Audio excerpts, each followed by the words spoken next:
నా నమస్కారాలు తెలియజేస్తూ ఈ కార్యక్రమానికి ముఖ్య అతిథిగా విచ్చేసిన మన జాతి ముద్దు బిడ్డైన కార్మిక శాఖ మంత్రి వర్యులు వాసంశెట్టి సుభాష్ గారికి, అలాగే ఈ రోజు మీ అందరి ముందు కూడా ఇలా నిలబడడానికి కారణమైన పితాని సత్యనారాయణ గారికి, రెడ్డి సుబ్రహ్మణ్యం గారికి, అలాగే సిటీలో ఎంతో మంది ఉన్నా ముందు నా కోసం పోరాటం చేసి ఈ చైర్మన్ రావడానికి ముఖ్య కారకులైన మా ఎమ్మెల్యే గారు ఆదిరెడ్డి వాసు గారికి, అలాగే వారి తండ్రి గారైన మాజీ ఎమ్మెల్సీ ఆదిరెడ్డి అప్పారావు గారికి, అలాగే రామకృష్ణారెడ్డి గారికి ఎమ్మెల్యే అనపర్తి, ఇంకా విశాఖపట్నం నుంచి ప్రత్యేకంగా విచ్చేసిన మన బీసీ వర్గాల అందరినీ కూడా కలుపుకొని బీసీలను ఎదురుకు తీసుకువెళ్తున్న మన ఎమ్మెల్సీ దువ్వరపు రామారావు గారికి, అలాగే పట్టభద్రుల ఎమ్మెల్సీ నుంచి మొన్న ఎమ్మెల్సీగా ఎన్నికైన మన పేరాభద్రుల రాజశేఖర్ గారికి, ఎర్ర వేణుగోపాలరావు గారిని వేదిక మీద రావాల్సిందిగా కోరుతున్నాం. రాష్ట్ర కార్యదర్శి ఎర్ర వేణుగోపాలరావు గారిని, అలాగే మధ్య రాంబాబు గారిని కూడా వేదిక మీద రావాల్సిందిగా కోరుతున్నాం. తొలి నియోజకవర్గం నుంచి పెంకే సీని గారిని కూడా వేదిక మీద రావాల్సింది కోరుతున్నాం. పిల్లి సీని గారిని, పెంకే మోహన్ గారిని కూడా వేదిక మీద రావాల్సింది కోరుతున్నాం. ఈరోజు గీత కులాలకు 10% ఎన్నో ప్రభుత్వాలు వచ్చినాయి, కానీ గీత కులాలను ఆర్థికంగా బలపడాలని చెప్పి మన యువ నాయకులు యువగలం పాదయాత్ర మొదలెట్టినప్పుడు లోకేష్ గారు ప్రతి దుక్కున కూడా శెట్టిబలిజ, గౌడ, శ్రీసేన, యాత, ఈడిగా 5 కులాలతో కూడా మీటింగులు పెట్టి మనల్ని ఆర్థికంగా వెనకబడిపోయామని తెలుసుకుని మనకి ఈ రోజు 10% రిజర్వేషన్ కల్పించిన మన ముఖ్యమంత్రి వర్యులు చంద్రబాబు నాయుడు గారికి, ఉప ముఖ్యమంత్రి వర్యులు పవన్ కళ్యాణ్ గారికి, అలాగే లోకేష్ గారికి, అలాగే బీజేపీ తరఫున ఎన్డీఏ కూటమి అందరికీ కూడా మన గీత కులాల తరఫున ప్రత్యేక ధన్యవాదాలు తెలుపుకుంటున్నాను.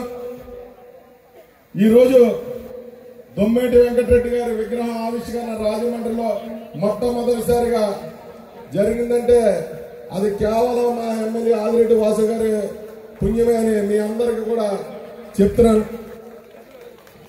ఎందుకంటే ఇక్కడ చాలా మంది కుల నాయకుల విగ్రహాలు ఉన్నాయి, కానీ నేను కార్పొరేషన్ చైర్మన్ అవగానే దొమ్మేటి వెంకటరెడ్డి గారి విగ్రహం పెట్టిన తర్వాత మేము ప్రమాణ స్వీకారానికి వెళ్తామని చెప్పగానే ఈ 15 రోజుల టైంలో కూడా ఆయన గబగబ ప్లేస్ ఆయన ఇప్పించడం, త్వరగా నాకు ఈ కార్యక్రమానికి అక్కడ దగ్గరుండి అన్ని పనులు కూడా చేసిన చింతపల్లి నాని గాని, అలాగే పిల్లి శ్యామ్ గాని, అలాగే చెల్లిపోయిన మూర్తి గారు గాని, ఇంకా పిల్లి సీని గాని, ఇంకా చాలా మంది ఉన్నారు.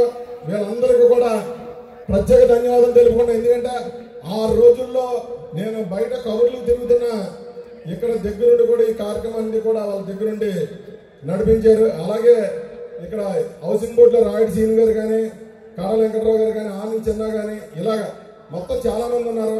ఏదేమన్నా ఈ రోజు ఇక్కడ ఇంతమంది జనం చూస్తే నిజంగా నేనే ఆశ్చర్యపోయే విధంగా మన గీత కులాలందరూ కూడా రావడం, స్టేజ్ మీద ఉన్న వాళ్ళందరూ కూడా చిన్న వ్యక్తులు కాదు. మన కమ్యూనిటీలో ఎన్నాళ్ళ నుంచో తెలుగుదేశం పార్టీకి సేవ చేస్తున్న వ్యక్తులు, ఒక ఎంపీటీసీగా, ఒక జడ్పీటీసీగా, ఎంపీపీగా, కౌన్సిలర్లుగా, కార్పొరేటర్లుగా వేదిక మీద ఉన్న మా అధిరథ మహారాజులందరికీ కూడా నా నమస్కారాలు తెలియజేస్తూ, చంద్రబాబు నాయుడు గారు ఎన్నో ప్రభుత్వాలు వచ్చినాయి మనకి, కానీ మనల్ని గుర్తించి ఇచ్చిన ప్రభుత్వం చంద్రబాబు నాయుడు గారు, లోకేష్ గారు. అందుకు మనం ఎప్పుడు కూడా తెలుగుదేశం పార్టీకి కట్టుబడి ఉండాలని చెప్పి, ఎందుకంటే గత వైసీపీలో గీత కార్మికులు ఎంతో మంది చెట్టుపై నుంచి పడిపోతే ఒక్క వ్యక్తిని కూడా, ఒక్క రూపాయి కూడా ఇవ్వలేని ఈ దుర్మార్గపు ఈ జగన్మోహన్ రెడ్డిని ఖచ్చితంగా బుద్ధి చెప్పి పంపాలనుకున్నాం. యువగలం పాదయాత్ర మొదలైనప్పుడే మనం అందరం కూడా ఒక మాట మీదకి వచ్చి ప్రతి దుక్కున కూడా మీటింగ్లు పెట్టడం, గీత కార్మికుల తరఫున ఎక్కువ మంది రావడం, దానికి లోకేష్ గారు కూడా ప్రత్యేకంగా చూడడం, అందుకే మనకి 20% రిజర్వేషన్ కల్పిస్తానని చెప్పి ముందుగా 10% రిజర్వేషన్ కల్పించి మన గీత కులాలను ఆర్థికంగా బలపడడానికి ఎంతో కృషి చేశారు మన చంద్రబాబు నాయుడు గారు, లోకేష్ గారు. అలాగే ఇంకో ఎప్పుడూ కూడా తెలుగుదేశం పార్టీ వస్తే మనకి సెక్రటరీకి మంత్రి ఉండదు, మంత్రి ఉండదని చాలా మంది కొంతమంది అనేవారు. దానికి కూడా చంద్రబాబు నాయుడు గారు ఆలోచించి మనకు వాసిరెడ్డి సుభాష్ గారు కూడా ఇక్కడ మంత్రి అవ్వడం చాలా గొప్ప విషయం. ఎందుకంటే చాలా మంది కష్టపడతారు, ఎంతో మంది మన పార్టీలో ఫస్ట్ నుంచి కూడా 1982 నుంచి కూడా కష్టపడిన వ్యక్తులు ఎంతో మంది ఉన్నారు. చాలా మంది అందరికీ కూడా నెమ్మదిగా ఒక్కొక్కరికి కూడా ఈసారి అవకాశం వస్తుంది. ఎవరైతే కష్టపడ్డారో అందరికీ కూడా అవకాశాలు ఇవ్వడానికి తెలుగుదేశం పార్టీ ముందుంటది. దానికి నిదర్శనం నేనే అని చెప్పి మీ అందరికి కూడా శిరస్సు వంచి చెప్తున్నాను. ఎందుకంటే ఒక ఆస్కారం దగ్గర 3వ వార్డులో సామాన్య కార్యకర్తగా ఉన్న నన్ను ఈ రోజు రాష్ట్ర కార్పొరేషన్ చైర్మన్ గా మీ ముందు నిలబెట్టింది అంటే ఒక్క తెలుగుదేశం పార్టీలోనే అది సాధ్యం అని చెప్పి మీ అందరికీ కూడా మరొకసారి చెప్తున్నాను. ముఖ్యంగా మనం ఇక్కడ సెట్టిబలిజ, గౌడ, శ్రీసేన, యాదగిరి 5 కులాలు కూడా మనం ఇక్కడ బీసీలో ఉన్నాం. కానీ హైదరాబాద్ వచ్చేటప్పటికి మాత్రం అక్కడ 4 కులాల్లోనే మనం బీసీలో ఉన్నాము. ఇంకా సెట్టిబలిజ మాత్రం అక్కడ ఓసీగానే మనల్ని చూస్తున్నారు. కాబట్టి మన వాసిరెడ్డి సుభాష్ గారు మన చంద్రబాబు నాయుడు గారితో మాట్లాడి అక్కడ మన సెట్టిబలిజల్ని కూడా, ఎందుకంటే ఆర్థికంగా కూడా మన పెద్ద ఎక్కువగా జనం అయితే ఎక్కువగా ఉన్నాం కానీ అవకాశాల్లో చాలా తక్కువగా ఉన్నాం.